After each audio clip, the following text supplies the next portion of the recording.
자, 오늘 제가 여러분들에게 한 가지 질문을 드리려고 합니다. 예수님 하면 제일 먼저 떠오르는 단어가 무엇입니까?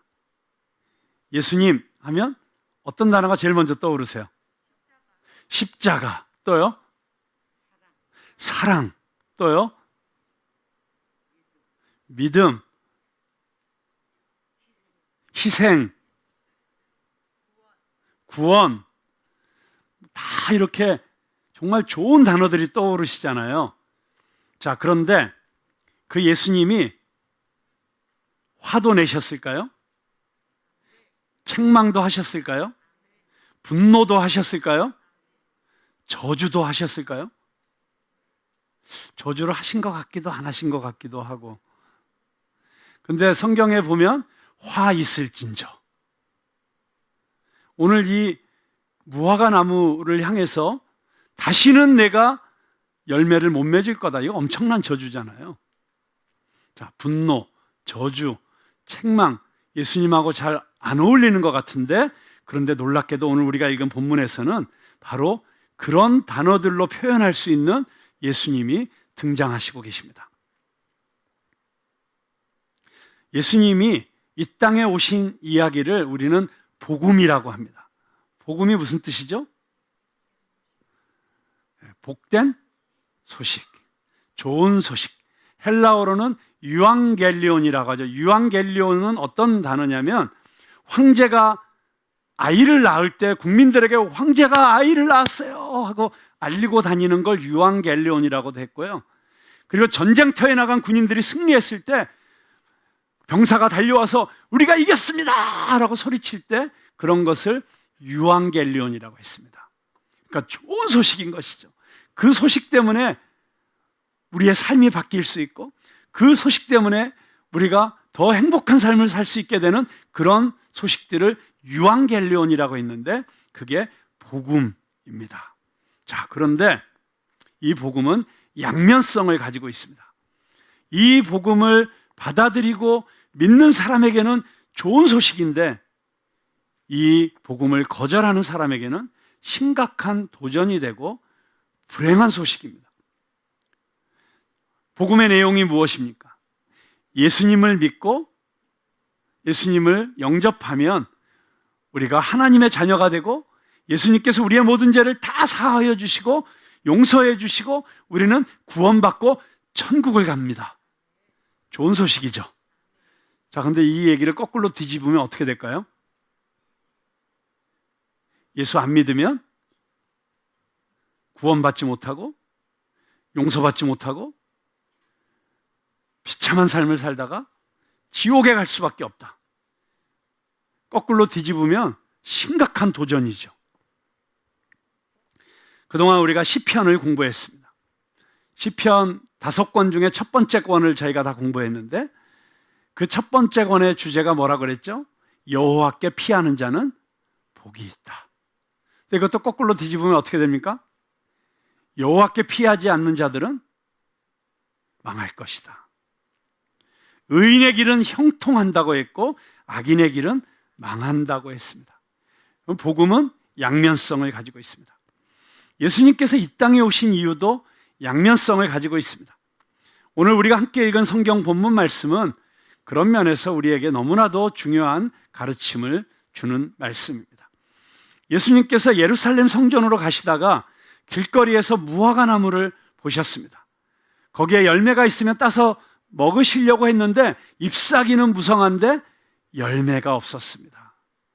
예수님께서 다시는 사람들이 이 나무에서 무화과 열매를 따먹지 못할 것이라고 저주하셨습니다. 나중에 성경 뒤에 가보니까 정말 그 무화과 나무가 말라 비틀어져 죽어 있었습니다. 그런데 사실 이 무화과 나무를 저주한 이 이야기는 바로 다음에 나오는 성전에서 예수님께서 정말 과격하게 이 성전을 정화하는, 이 성전을 청소하는 그런 장면의 서론과도 같은 이야기입니다. 예수님께서 성전 안에서 매매하는 자들을 내쫓으시고 비둘기 파는 그 상을 엎어버리시고 돈 바꾸는 사람들의 상도 둘러 엎으셨습니다. 성전 안에서 제물을 드리기 위해서 필요한 비둘기나 양이나 이런 짐승들을 파는 사람들이 있었고, 또 이방인의 돈을 가지고 와서 그걸 하나님 앞에 바치지 못하기 때문에 성전에서 바칠 수 있는 돈으로 바꿔주는 환전상들이 있었습니다. 그런데 그들에 대해서 예수님께서는 엄청나게 화가 나셨습니다. 내가 더 이상 이런 짓을 용납하지 못하겠다. 정당하게 매매하고 정당하게 환전해 주는 것이 아니라 거기서 이권을 취하고 폭리를 취하고, 그러면서 그것이 하나의 기득권이 되어서 또 거기에서 상납을 하고 뇌물을 바치고, 그리고 그 돈들을 받아서 호의호식하는 그 당시의 종교 지도자들, 바리새인들, 서기관들, 대제사장들, 이들을 향해서 예수님께서는 분노하신 것입니다. 성전이 성전답게 되지 못하고 장사꾼들의 소굴이 되어버린 것에 대해서 예수님께서는 분노하시고 계셨던 것입니다. 이 집은 마땅히 내 아버지께 만민이 기도하는 집이 되어야 되는데, 너희들이 사람들을 차별하고 은혜마저도 사람들을 차별해서 나누어 주고 높은 울타리를 치고 아무나 들어오지 못하게 만들고, 그러면서 마땅히 맺어야 될 열매, 여러분 성전에서 마땅히 맺어야 될 열매가 무엇입니까? 회개의 열매, 사랑의 열매, 용서의 열매, 화해의 열매, 나눔의 열매, 그런 열매를 맺기는커녕 오히려 탐욕과 이기심으로 가득 차 있는 마귀들의 소굴을 만들어 놓았던 것입니다. 오늘 이 성전을 청소하시는 예수님의 모습을 보면서, 만약 예수님께서 오늘 우리 교회에 오신다면, 푸른나무 교회에 방문하신다면 예수님께서 너희가 마땅히 맺어야 될 열매들을 맺고 있구나 칭찬하시면서 기뻐하실까요? 아니면 나는 더 이상 너희들을 견딜 수 없다 책망하실까요? 너희들이 나의 이 거룩한 집을 강도의 소굴로 만들었구나, 세상보다 더 세상적인 곳으로 만들었구나, 이렇게 책망하시면서 채찍을 들고 우리를 다 쫓아내실까요? 오늘날 한국 교회가 한국 사회 안에서 너무나도 손가락질을 받고 있습니다. 하필이면 이럴 때 또 인천에 있는 어떤 교회에 문제가 생겨서 더더욱이나 비난이 쏟아지고 있습니다. 예수님께서 오늘 한국 교회를 보시면서 어떤 마음을 가지실까요? 한국 교회를 보시면서 잘하고 있다, 너희들이 나의 진정한 제자들이구나, 너희들이 이렇게 핍박받고 있는데 내가 너희와 함께 할 것이다, 이렇게 기뻐하시면서 우리를 격려하실까요? 아니면 나의 교회를 이렇게 어지럽힌 이 독사의 자식들아 책망하실까요? 최근 지옥이라는 넷플릭스의 드라마가 전 세계적으로 큰 반향을 불러일으키고 있습니다. 아마 죄와 벌이라는 인간의 가장 원초적인 두려움에 대해서 건드리고 있기 때문에 그런 것이 아닐까 생각을 합니다. 저는 지난번에 전 세계 1위를 휩쓸었던 오징어 게임이나 이번에 이 지옥이라는 드라마나 그 드라마를 보면서 교회를 잘 아는 사람이 이 드라마를 썼겠구나, 또 최소한 교회를 다니다가 상처를 받아서 떠났던, 아무튼 교회에 대해서 굉장히 실망감도 가지면서 또 한편으로는 교회에 대한 끊을 수 없는 애정, 그 애증이 교차하는 사람들이 이 드라마를 만들지 않았을까, 그런 짐작을 해봅니다. 어쨌든 그 드라마 속에서 등장하는 새 진리회라는 종교 집단이 사람들의 두려움을 이용해서 오히려 자기들의 권력을 강화하고 부를 축적하고 그리고 폭력으로 사람들을 컨트롤하는 그런 모습을 통해서 기성 종교, 특히 기독교를 비판하고 고발하고자 하는, 아마 그런 부분들을 사람들이 공감하고 있는 것 같기도 합니다. 예수님 당시에 성전을 장악하고 있던 바리새인들과 서기관들과 대제사장들이 어쩌면 그런 모습들이었죠.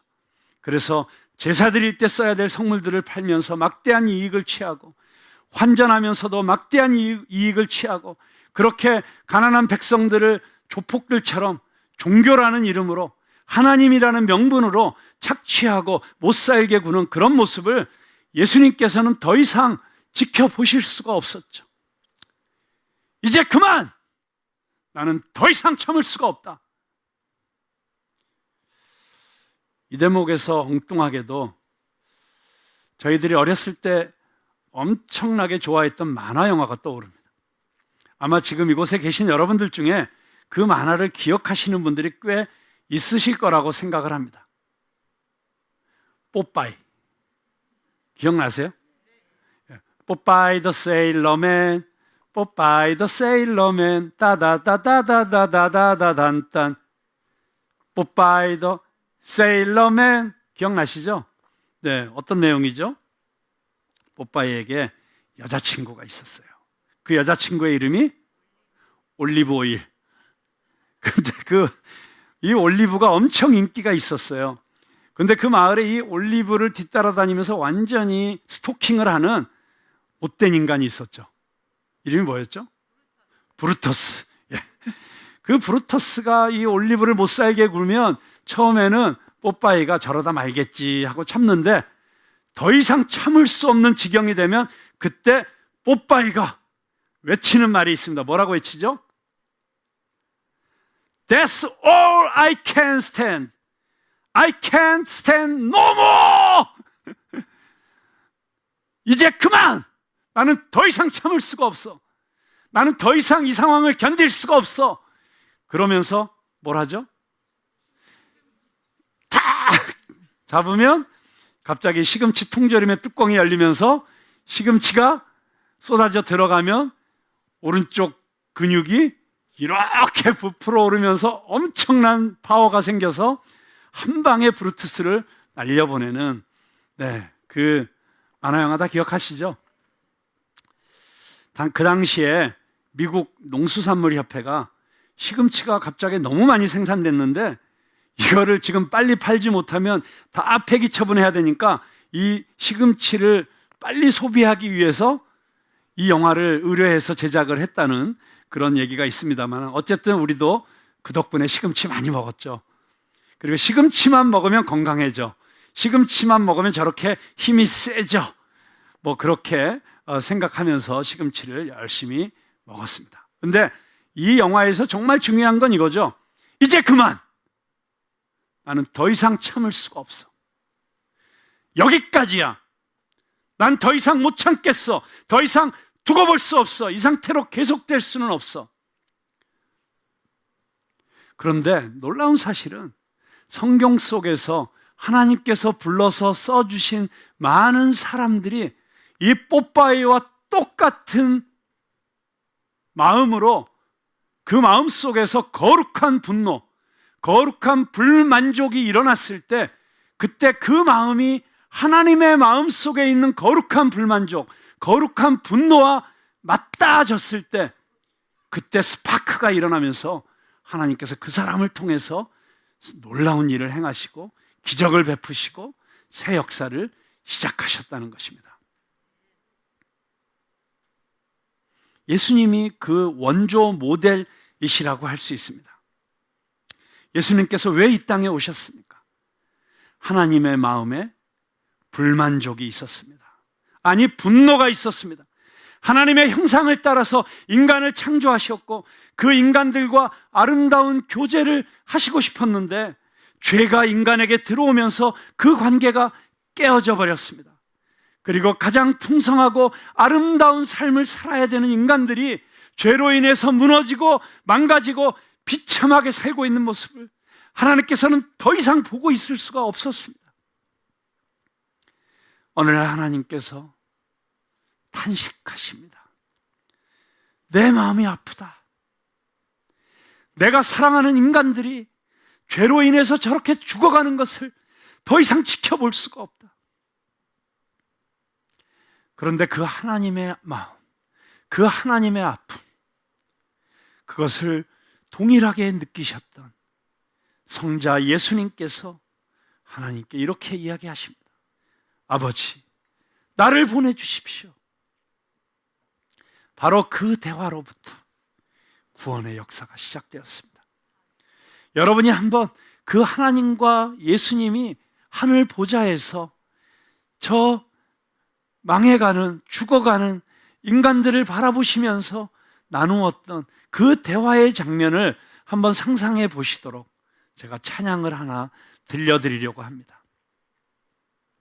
하나님의 마음이라는 찬양인데요, 이 찬양을 들으시면서 한번 여러분의 마음속에 상상력을 동원해서 한번 하나님과 예수님이 서로 대화하는 그 장면을 한번 마음으로 보실 수 있길 바랍니다.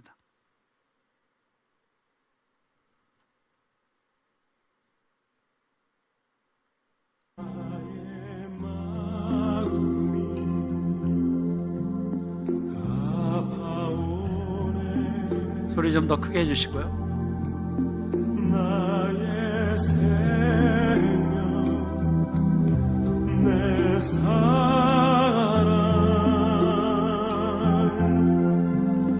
인간들 나를 떠나 죄악에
이 노래의 후반부는 집에서 계속 한번 들어보시기 바랍니다.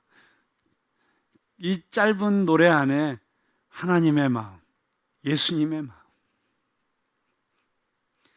집을 떠난 탕자를 기다리시는 아버지의 마음, 그 마음이 너무 잘 표현되어 있다고 생각합니다.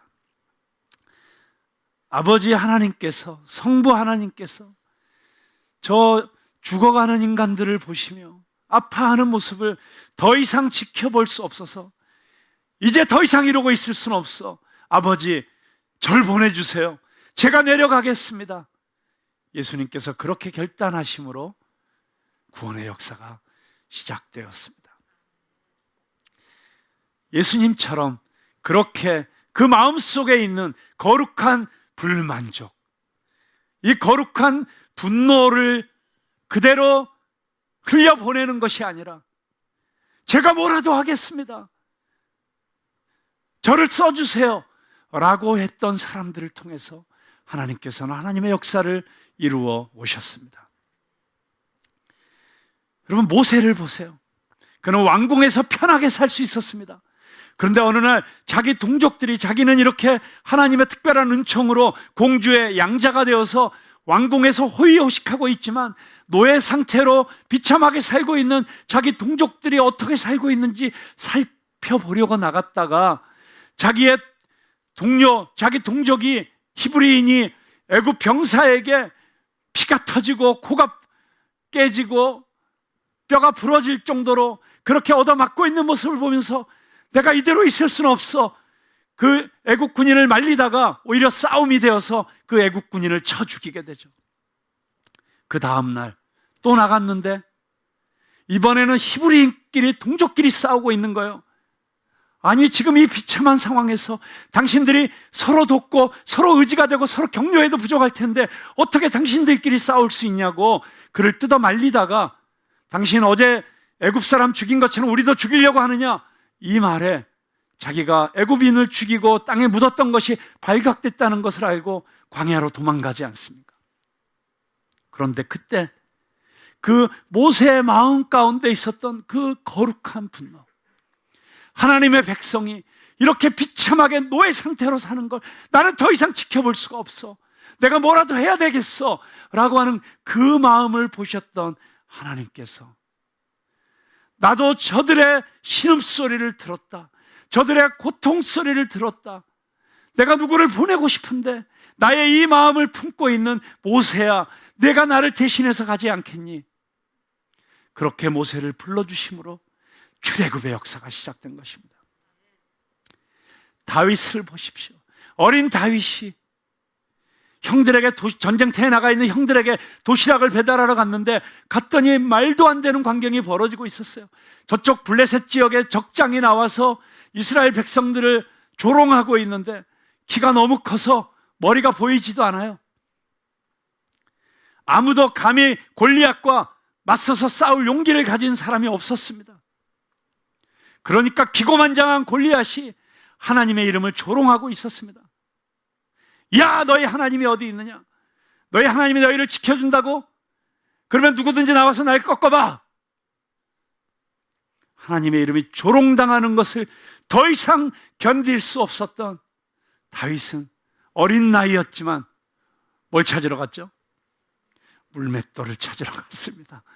물론 그 사이에 뭐 갑옷 입었다 벗고 했지만 중요한 건 물맷돌을 찾아서 나는 이 물맷돌밖에 무기가 없지만 나는 더 이상 견딜 수 없어. 하나님의 이름이 저 이방 원수에게 조롱당하는 걸 견딜 수가 없어. 그 마음속에 있었던 그 거룩한 분노, 그 거룩한 불만족 때문에 그는 자기 생명을 걸고 골리앗 앞에 나갔던 것입니다. 물론 그에게는 담대한 믿음이 있었습니다. 그 결과는 여러분이 너무 잘 아시죠. 나는 너 따위 하나님을 모르는 이 무례한 인간이 감히 하나님의 이름을 모욕하는 것을 더 이상 견딜 수 없어. I can't stand no more! 뽀빠이처럼 외쳤던 것이죠. 느헤미야를 보십시오. 예루살렘의 성벽이 무너져 있다는 소리를 들었습니다. 그런데 그 무너진 성벽을 보면서 이스라엘을 둘러싸고 있던 이방 사람들이 조롱합니다. 손가락질합니다. 야, 하나님 살아계시다며. 그런데 어떻게 하나님 백성이 이렇게 망할 수 있어? 어떻게 포로로 다 끌려갈 수가 있어? 야, 이 무너진 성벽을 봐. 하나님이 실패했구만. 하나님이 무력하구만. 이런 소리들이 느헤미야에게 계속해서 들려올 때 느헤미야는 더 이상 견딜 수가 없었습니다. 이대로 끝낼 수는 없었습니다. 그래서 그는 자기가 동원할 수 있는 모든 것을 동원해서 그 성벽을 다시 세우는 일에 자기 인생을 걸었습니다. 자, 이제 여러분들에게 정말 심각한 질문을 던질 때입니다. 여러분 마음속에 있는 거룩한 불만족은 무엇입니까? 여러분 안에 하나님의 편에 서서 여러분을 분노하게 하는 그것은 무엇입니까? 나는 더 이상 견딜 수 없어. 나는 이것을 더 이상 이대로 내버려 둘 수 없어.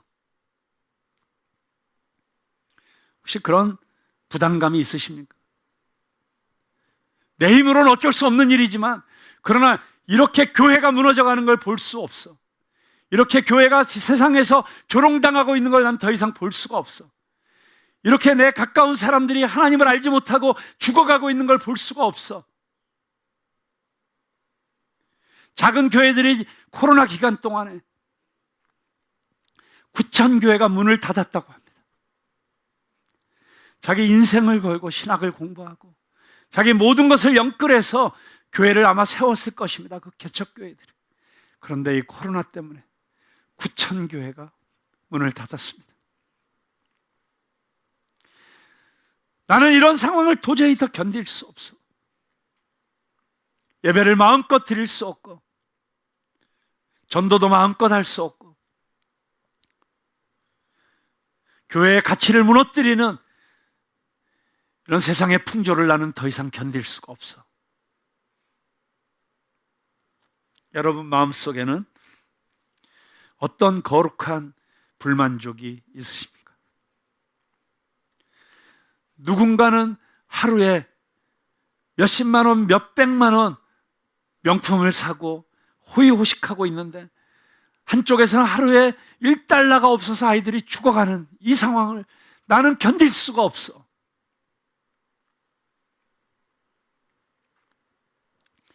여러분의 마음속에는 어떤 부담감이 있으십니까? 어떤 불만족이 있으십니까? 근데 대부분 그런 불만족이 있을 때 잠깐 이러면 안 되지, 어떻게 이럴 수가 있어, 내가 뭐라도 하고 싶은데, 되게 그렇게 생각하고 또 지나가죠. 근데 여러분, 만약에 여러분의 마음속에 그런 어떤 거룩한 불만족이 있다면, 그런 분노가 있다면 절대로 그냥 흘려보내지 마십시오. 왜냐하면 세상에 문제가 너무 많습니다. 세상에 해결해야 될 문제가 얼마나 많아요. 세상에 우리가 도와줘야 될 일들이 얼마나 많습니까? 이대로 내버려둬서는 안 되는 일들이 얼마나 많습니까? 그런데 그 많은 일들 가운데 유독 여러분 마음속에 계속 머물러 있는 그 어떤 것이 있죠. 자꾸 생각나는, 어쩌면 그 부담감이, 그 불만족함이, 그 분노가 하나님께서 여러분에게 주시는 소명일 수 있습니다. 그것이 여러분의 인생을 걸고 추구해야 될 비전이 될 수 있습니다. 마틴 루터 킹을 보십시오. 그는 미국에서 수많은 아프리카 노예들이 짐승처럼 학대받고 팔려가고 부모와 자식들이 생리별을 하고 비인간적인 삶을 사는 걸 보면서, 그리고 피부색이 다르다는 이유 때문에 같은 버스를 타지도 못하고 같은 식당에도 들어가지 못하는 이런 것들을 보면서 나는 더 이상 견딜 수 없어, 내가 무엇라도 할 거야. 그래서 미국에 인종차별을 철폐하는 법안을 통과시키기까지, 그리고 암살당할 때까지 그는 자기의 인생을 걸었던 것입니다. 모세처럼, 다윗처럼, 느헤미야처럼 그렇게 그 마음속에 있는 거룩한 불만족을, 그 분노를 흘려보내지 않고 그것을 붙잡고 씨름하다가 기도하다가 눈물을 흘리고 애통하다가 어느 날 자신의 인생을 건 사람들, 마치 예수님처럼, 예수님께서 아버지의 그 아픔이 나의 아픔이라고 생각하면서 내가 이대로 가만히 있을 수는 없다고 하늘 보좌를 버리시고 이 땅에 오신 것처럼, 여러분 예수님이 이 땅에 오셨다는 것은 인류 역사상 일어났던 최대의 거룩한 낭비였습니다. 저의 삶을 돌이켜봐도 그렇습니다. 어떻게 나 같은 인간을 위해서 예수님이 자신의 생명을 희생하셨을까? 어떻게 나를 위해서, 나 같은 인생을 구원하시기 위해서 십자가에서 그 고통을 당하셨을까? 최대의 희생, 거룩한 희생이었습니다. 그런데 그 거룩한 불만족, 거룩한 분노를 느낀 사람들이 그냥 느낀 데서 끝나지 않고 내가 할 수 있는 일이라면 무엇이든지 할 거야. 시금치라도 먹어야 돼.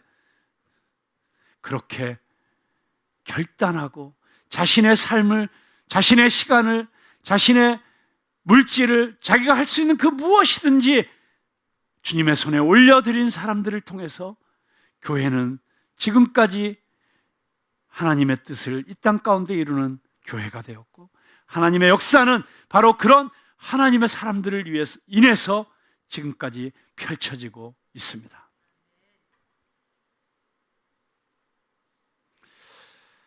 제가 부끄럽지만 아주 짧게 제 간증을 좀 하자면, 그리고 우리 교회의 이야기이기도 하죠. 우리 코로나가 터지고 나서 저희가 이곳에 이사 온 지 불과 몇 개월이 되지 않아서 예배를 드릴 수 없는 상황이 되었죠. 뮤지컬을 더 이상 공연할 수 없는 상황이 되었죠. 정말 총체적인 위기 가운데 빠져 있었습니다.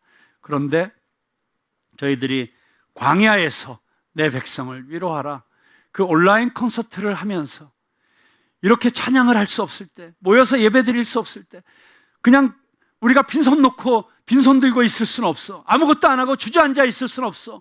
뭐라도 해야 돼. 이럴 때 더 찬양해야 돼 라고 시작했던 그 광야에서 내 백성을 위로하라. 우리들은 정말 작은 것을 주님 손에 올려드렸죠. 저희가 주일날 드렸던 특별헌금, 그 중에 150만 원을 주님의 손에 올려드렸을 때 주님께서는 그것을 1,000만 원의 제작 비용이 되게 만들어 주셨고, 그리고 그 1,000만 원의 제작 비용으로 열흘 동안 했던 콘서트를 통해서 9천만 원의 헌금이 모이게 되었고, 그 9천만 원을 통해서 대구 경북 지역에 있는 작은 교회들이 독거 노인들에게 도시락을 배달하고 노숙자들에게 음식을 제공하고 다문화 가정의 아이들에게 과외 수업을 제공하는 이런 일들이 계속되면서 정말 30배, 60배, 100배의 열매를 맺게 하셨죠. 우리가 아주 작은 것이지만, 작은 힘이지만 이 상황을 이대로 그냥 지켜볼 수는 없어. 우린 뭔가 해야 돼 라고 주님께 우리의 아주 작은 것이라도 올려드리면 주님께서 그것을 사용하셔서 5,000명을 먹이신다는 그 기적을 주님이 우리에게 보여주시지 않았습니까? 그렇게 해서 시작된 프레이즈 게더링이 1년이 지났을 때 올해 부활절이었죠. 부활절을 2주 앞둔 어느 날, 코로나가 너무 심해져서 교회마다 성가대를 못하게 했습니다. 올해 성가대를 못하니까 올해 부활절에 교회에서 칸타타를 할 수 있는 교회가 한 군데도 없겠구나. 그런데 저의 어린 시절을 돌아봐도 교회에서 부활절 크리스마스 때 칸타타를 통해서 우리가 얼마나 은혜를 많이 받았습니까? 칸타타를 하면서 은혜 받고, 앉아서 들으면서 은혜 받고, 특별히 부활절 칸타타는 예수님의 십자가의 순환과 부활을 한 자리에 앉아서 마치 한 편의 드라마를 보듯이 우리가 경험할 수 있는 너무나도 중요한 시간이었는데, 그걸 올해는 아무도 못하겠구나, 어느 교회도 못하겠구나, 할 수 없지 뭐, 그러고 그냥 지나가기엔 이건 안 되지 라고 하는 그 거룩한 불만족이 제 마음 가운데 생겼던 것 같습니다. 그렇다면 차라리 한국교회의 역량을 총동원해서 하나라도 좋은 칸타타 영상을 만들어서 온 교회 성도들이 그 칸타타 하나를 다 볼 수 있게 하면 어떨까? 아주 너무 작은, 마치 다윗의 물맷돌 하나 같은 그런 생각이었어요. 그런데 그 작은 물맷돌 하나를 하나님께서 마치 레이저 추적기를 단 미사일처럼 정확하게 골리앗의 이마에 꽂아 넣으시고 그 골리앗을 쓰러뜨리셨던 것처럼, 우리 모든 교회 성도들이 칸타타를 통해서 다시 한번 예수님을 묵상하고 그 예수님을 다시 한번 바라볼 수 있게 해주는 이 칸타타를 못하게 되었을 때 낄낄거리고 좋아하고 조롱하고 있던 사단의 정수리에 그 물맷돌을 꽂아 넣으시듯이 너무나도 작았던 헌신, 칸타타 영상을 하나 잘 만들어야겠다, 그 헌신을 주님께서 기뻐 받으셨죠. 그래서 제가 2주 남겨놓고, 그러면 한국의 모든 교회의 역량을 총동원해서 칸타타를 만들어야 되니 합창단은 국립합창단을 써야겠다. 제가 가진 건 없어도 간땡이는 부었잖아요. 그래서 합창단은 최소한 국립합창단. 그래서 국립합창단 지휘자님께 전화를 드렸어요. 저 부활절 칸타타를 하려고 하는데 국립합창단이 합창단을 해주면 좋겠습니다. 그랬더니 물으세요. 그 내년 부활절 얘기시죠? 아니요, 이번 부활절인데요. 막 웃으세요. 아니, 우리가 그래도 최소한 국립인데 한 6개월 전에는 전화를 하셔야죠. 그리고 우리는 1년 전에 이미 스케줄 다 끝납니다. 그러니까 국립합창단이 공식적으로 함께 하는 건 불가능하고요. 그 대신 제가 개인적으로 지휘는 해드릴게요. 그리고 또 필요하시면 우리 국립합창단원 중에서 몇 명, 시립단원 중에서 몇 명, 또 안산 시립단원 중에서 몇 명, 이렇게 합창단도 만들어 드릴 수 있으니까 필요하면 얘기하세요. 아무튼 그로부터 시작된 정말 기적 같은 과정들을 통해서 2주 만에 그 칸타타가 완성이 되었고, 그 칸타타가 유튜브를 통해서 세상에 공개가 되었을 때 정말 너무나도 많은 성도님들이 유튜브에 조회수만 100만 조회를 2주 만에 넘었어요. 그리고 각 교회마다, 특별히 작은 교회들이 이 영상을 주일 예배 시간에 다 틀었어요. 그래서 저의 원래 처음 목표는 600만 우리 한국 성도들 가운데 10분의 1인 60만 명이 보게 하는 그런 칸타타를 만들어야겠다. 결론적으로 말하면 최소한 200~300만 명의 성도들이 그 칸타타를 본 것 같습니다. 정말 그 유튜브에 달려있는 댓글들을 보면 그 댓글들을 읽다가 눈물이 울컥울컥 쏟아질 때가 한두 번이 아닙니다. 하나님께서 이렇게 사용해 주셨구나. 근데 너무 감사한 것은 우리 푸른나무교회 성도님들이 그 제작비의 절반 이상을 헌금하셨다는 거예요. 저희 푸른나무교회 역사상 가장 큰 헌금을 한 게 이 부활절 칸타타였어요. 얼마라고 액수는 얘기하지 않겠지만 총 제작비 1억 5천만 원의 절반 이상을 우리 푸른나무교회가 헌신했습니다. 정말 우리 푸른나무 성도님들이 그렇게 헌신하는 모습을 보면서 제가 얼마나 감격했는지 모릅니다. 하나님께서 그 희생을, 그 헌신을 기뻐 받으셨어요. 저희 교회가 그런 큰 헌금을 우리 교회 교육관 짓는데 뭐 아니면 우리 교회 뭘 만드는데 이렇게 쓰지 않고 한국 교회를 위해서 이 작은 교회가 그렇게 내어드릴 수 있었던 것이 얼마나 감사한 일입니까? 그런데 그것이 정말 30배, 60배, 100배가 아니라 10,000배, 10만 배로 이렇게 아름다운 열매를 맺는 것을 우리에게 간증으로 주셨습니다. 자, 그렇다면 오늘 주님께서 우리를 위해서 가장 큰 희생, 가장 거룩한 희생을 하시며 우리에게 오신 그 예수님을 바라보면서, 그리고 다시 오실 주님을 기다리면서 우리는 오늘 어떤 마음을 가져야 될까요? 만약 아직도 내 마음 가운데 주님, 저 이 문제 제가 해결하고 싶어요. 저 이거 이대로 보고 있을 수 없어요. 우리 교회가 이런 상태인 거 저 그냥 보고 있을 수 없어요. 우리 한국교회가 이런 상태인 거 그냥 보고 있을 수 없어요. 우리의 이웃들의 모습을 보면서 내가 이대로 있을 수 없어요. 그것이 어떤 것이든지 여러분들 마음 가운데 그런 부담, 그런 불만족이 있다면 그것이 여러분이 속해 있는 어떤 영역일 수 있죠. 비즈니스의 영역이든 엔터테인먼트의 영역이든 문화예술계의 영역이든 학교이든 공무원 사회이든 의료계이든 나는 그리스도인으로서 이 상황을 난 더 이상 두고 볼 수 없어. 내가 뭐라도 할 거야 라고 하는 마음이 여러분의 마음 가운데 요만큼이라도 있다면 그것이 하나님께서 여러분 안에 심어주신 거룩한 씨앗이라고 믿으시기 바랍니다. 그렇다면 그것을 잘 키우십시오. 계속 묵상하십시오. 계속 주님께 기도하십시오. 그리고 그 주제와 관련해서 계속해서 여행도 더 많이 해보시고 현장도 찾아가 보시고 책도 읽으시고 더 강연도 들어보시고 그러면서 정말 이것이 내 남은 인생을 바쳐서 해결하고 싶은, 이것이 하나님의 마음 가운데 있는 아픔이고 그것이 나의 아픔이라고 고백되어질 수 있게 될 때까지 그 주제를 붙잡으시기 바랍니다. 그리고 만약에 그것이 무엇인지 이미 알고 계신 분이 있다면 이렇게 질문하시기 바랍니다. 나는 이 거룩한 부담감, 이 거룩한 분노, 이 거룩한 불만족 때문에 나는 무엇을 하고 있는가? 나는 어떤 대가를 지불하고 있는가? 여러분, 대가 지불 없이 어떤 것도 이루어지지 않습니다. 한 알의 밀알이 죽어야 30배, 60배, 100배의 열매를 맺는 것입니다. 내 것을 내어 놓아야 합니다. 내 시간을 내어 놓아야 합니다. 내 물질을 내어 놓아야 합니다. 내 열정을 쏟아 부어야 합니다. 때로는 내 것을 포기해야 합니다. 내 기득권을 내려놓아야 합니다. 그런데 그렇게 내려놓는 사람들을 통해서 하나님은 일하실 것입니다. 오늘도 새 역사를 만드실 것입니다. 이번 크리스마스, 이 한 달 동안 우리는 어떤 대가를 치러야 할까요? 무엇을 주님의 손에 올려드려야 할까요?